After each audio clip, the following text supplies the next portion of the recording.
Mzibambo uyuyu anazunzika ndi moyo uwu sindikudziwa ndigwiritse ntchito chichewa chanji, koma mu chizungu ma testicles ena amati kwathu kuno mipira yake inakula ngati thumba la 50 kg nkumavutika nayo mmayendedwe. Samatha kupanga zomwe inu ndine timapanga, kukoza movutikira chifukwa nacho chida chinachepa ndi kusiya kuyima moti mkazi wake ankati zatha zaka zopitirira 9 osaona mavuvu ena aliwonse abambowo. Dzina lake ndi Dan Mora, nayenso poyambapo Dan anabadwa zabwinobwino monga muja momwe ana tonse tibadwira nkumakula, koma mu chaka cha 2005 anakwatira amaoneka akunenepa, ndipo nayo mbali inayi mipira imakula. Poyambapo ankaona ngati ndikunenepako kukupangisa, koma kenako imakula mopyola muyeso. Anayamba kuyesa kupanga zoti aphwe thupi kumapanga ma exercise kuti mwina nayonso ipha, koma ayi ndithu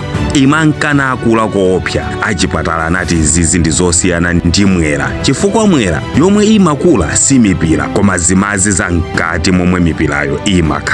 Choncho ukakhala mwera amaphwesa popopa mazi zomwe ndi zovuta kuti achite chimozimozi ndi izizi. Choncho Dan anavomereza, komanso mkazi wake anavomereza kukhala naye mokondana naye ngakhale panalibe kusangalasana kwina kulikonse kwa zaka. Mkaziyo anati chikondi komanso banja sikuchipindayi, ndipo adzakhala naye Dan mpaka kalekale. Ngakhale pali chiopsezo choti mipirayo imankana akulabe, ankayesesa kuikulunga mabandage kuti mwina isamakule mopitirira komanso kugwederagwedera. Chaka cha 2004 madotolo ena anamupanga surgery ndipo zinatheka. Anamuchosa pafupifupi 36 kg m'mipirayo, moyo nkumapitirira. Pofika pano palibe analengezapo za imfa yake kusonyeza kuti mwina akadali moyo komwe aliko. Osayiwala kupanga like and share.